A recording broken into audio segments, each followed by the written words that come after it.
Good evening বন্ধুরা, welcome back to my channel. আমি রিঙ্কু, আমি ভালো আছি। তোমরাও যে যেখান থেকে আমার ভিডিওটা দেখছো, আশা করছি তোমরাও ভালো আছো।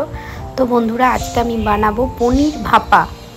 তো আমি পনির ভাপাটা কিভাবে রান্না করি তোমরা দেখতে থাকো, সঙ্গে থাকো। আজকে কিন্তু আমি কোনো তেল বা হলুদ পনির ভাপাতে ইউজ করব না, বিনা তেলেই রান্না করব আমি পনির ভাপাটা। তো এই দেখো, এখন আমি পনিরগুলোকে সব কেটে নিয়েছি, পিস পিস করে নিয়েছি চাকুতে করে। তো বন্ধুরা, তোমরা যারা নতুন আমার এই ভিডিওটা দেখছো, প্লিজ আমার চ্যানেলটাকে একটু সাবস্ক্রাইব করে বেল বাটনটা প্রেস করে আমার সঙ্গে থাকবে। তো দেখো, এখন আমি কড়াই বসিয়ে দিয়েছি। এবার কড়াইয়ের মধ্যে আমি মাত্র 2 চামচ ঘি অ্যাড করে দিলাম। আর এই ঘিয়ে আমি পনিরগুলোকে একটু হালকা ভেজে নেব, কারণ আমাদের বাড়িতে কাঁচা পনিরটা সবাই খেতে চায় না, ওই জন্য এই ঘিয়ে আমি হালকা পনিরটাকে ভেজে নেব। তো এই দেখো, পনিরগুলো এখন আমি ঘিয়ের মধ্যে অ্যাড করে দিলাম। একটু নেড়ে চেড়ে পনিরগুলোকে একটু হালকা ভেজে নেব, যতক্ষণ হালকা একটু লাল না হচ্ছে পনিরগুলো। তো তোমরা দেখতে থাকো, সঙ্গে থাকো বন্ধুরা। পনির ভাপা রেসিপিটা আজ কীভাবে আমি রান্না করছি।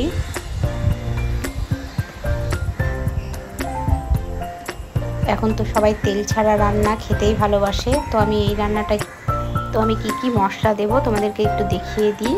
এটা হচ্ছে চারমগজ, পোস্ত, আদা আর টমেটো আর কাঁচা লঙ্কা। এটা আমি পেস্ট করে নেব একটা মিক্সি জারের মধ্যে। তো আমি প্রথমে পোস্তটা শুকনোতে একটু ঘুরিয়ে পেস্ট করে নিয়েছি। এবার আমি দিয়ে দেবো চারমগজটা, কারণ পোস্তটার মধ্যে প্রথমে জল দিয়ে দিলে না খুব ভালো বাটা হয় না, ওই জন্য প্রথমে একটু শুকনো ঘুরিয়ে নিয়ে একটু জল দিয়ে বেটে নিয়েছি। চারমগজ, 3 কুচি আদা, 2টো কাঁচা লঙ্কা আর একটা বড় সাইজের টমেটো, আর দিয়ে দেব একটু জল দিয়ে আমি এটাকে পেস্ট করে নেব একটা। আর আমি দেখো, পনিরটা একটু হালকা ভাজা হয়ে গেছে ঘিয়ে, এখন একটু লবণ দিয়ে দিলাম, তাহলে পনিরের মধ্যে লবণটা ঢুকে যাবে।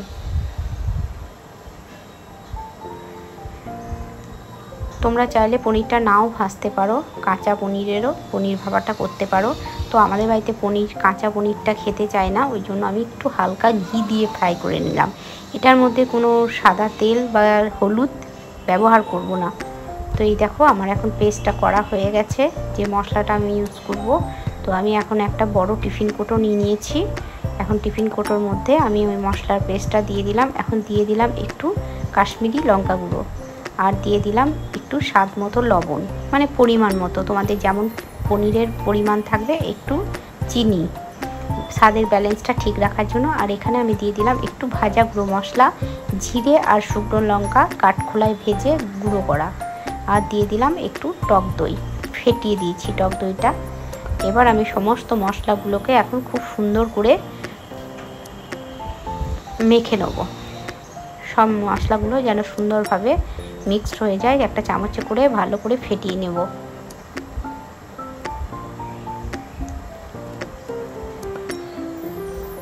তো এখন আমি যে বাটিতে যে মশলাটা লেগেছিল ওটা ধুয়ে একটু জলও দিয়ে দিলাম। ওই জলটা দিয়েও এখন খুব সুন্দর করে আমি মশলাটাকে মাখিয়ে নিচ্ছি।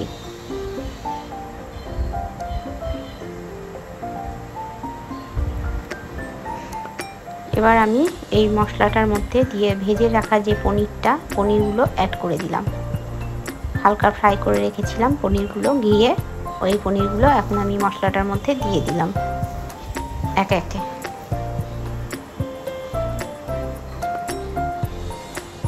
তো পনিরগুলো আমার প্রায় সব দেওয়া হয়ে গেল।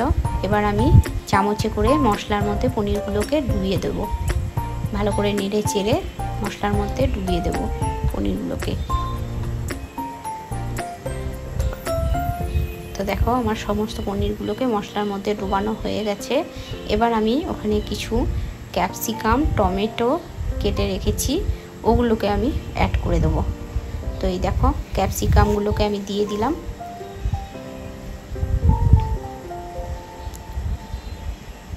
ক্যাপসিকামের গন্ধটা দেখবে খুবই ভালো লাগে। আর একটা টমেটো দিয়ে দিলাম, এটা দেখতে সুন্দর লাগবে। আর দিয়ে দেবো আমি 3টে কাঁচা লঙ্কাকে চিড়ে,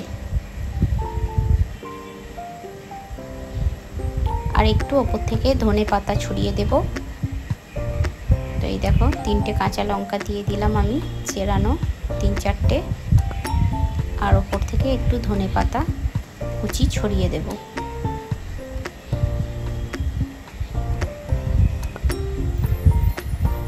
আর ওপর থেকে একটু দিয়ে দেবো ঘি, এটা গাওয়া ঘি, যেহেতু আমি এটাতে কোনো তেল ইউজ করছি না তাই একটু ঘি ইউজ করব রান্নাটা করার জন্য। আর ওপর থেকে দিয়ে দিলাম একটু ধনে পাতা। ব্যাস আমার একদম রেডি পনির ভাপা। এবার আমি এটাকে ঢাকনা দিয়ে, এই দেখো কড়াইয়ের মধ্যে একটু জল বসিয়ে দিয়েছি, আর জলটা প্রায় গরম হতে শুরু করেছে। একটা স্ট্যান্ড বসিয়ে এখন আমি যে পনির ভাপাটা রেডি করলাম ওটাকে ঢাকনা লাগিয়ে জলের মধ্যে দিয়ে বসিয়ে দিলাম। এবার একটা ওপর থেকে থালা ঢাকা দিয়ে দেবো। তো আমার মোটামুটি 30 থেকে 40 মিনিট এটা ভাপে পনির ভাপাটা রান্না হয়ে যাবে। তো 30 থেকে 40 মিনিট পর তোমাদের সামনে আমি ফিরে আসছি বন্ধুরা। তো দেখো আমি এখন ঢাকা দিয়ে দিয়েছি। তো এই দেখো আমি ফিরে চলেও এসেছি। এখন আমি একটু আগেই বন্ধ করে দিয়েছিলাম, হালকা ঠান্ডাও হয়ে গেছে, মানে আমি থালাটা খুলতে পারলাম, গরম কমে গেছে, কিন্তু টিফিন বক্সটা গরম আছে। তো এই দেখো আমি নামিয়ে নিয়েছি এখন উনুন থেকে। এবার আমি এটাকে তোমাদেরকে দেখাচ্ছি। দেখো কত সুন্দর কালারটা এসছে, আর সুগন্ধটা খুব সুন্দর হয়েছে। তো তোমাদেরকে তুলে দেখাই, একদম দেখছো মাখো মাখো গা মাখা মাখা একদম পনির ভাপা রেডি আমার বন্ধুরা। তো তোমাদেরকে আমি ভিতর থেকে একটু দেখাই বের করে, আর কালারটাও কত সুন্দর হয়েছে দেখো বন্ধুরা।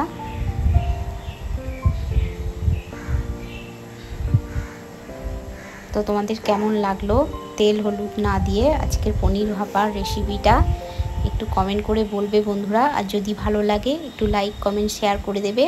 আর যদি কোনো নতুন বন্ধু আমার এই ভিডিওটা দেখে থাকো প্লিজ আমার চ্যানেলটাকে একটু সাবস্ক্রাইব করে রাখবে, আর পাশে থাকা বেল বাটনটা অবশ্যই ক্লিক করে রাখবে, তাহলে নতুন ভিডিও আমি যখনই কোনো পোস্ট করব তোমাদের সামনে পৌঁছে যাবে। তো বন্ধুরা দেখো আমার পনির ভাপার রেসিপি একদম রেডি। গরম গরম ভাত, রুটি, ভাত যার সঙ্গেই খাবে খুবই ভালো লাগবে। তো আজকের মতো এইটুকুই বন্ধুরা, টাটা বাই বাই, সবাই ভালো থেকো।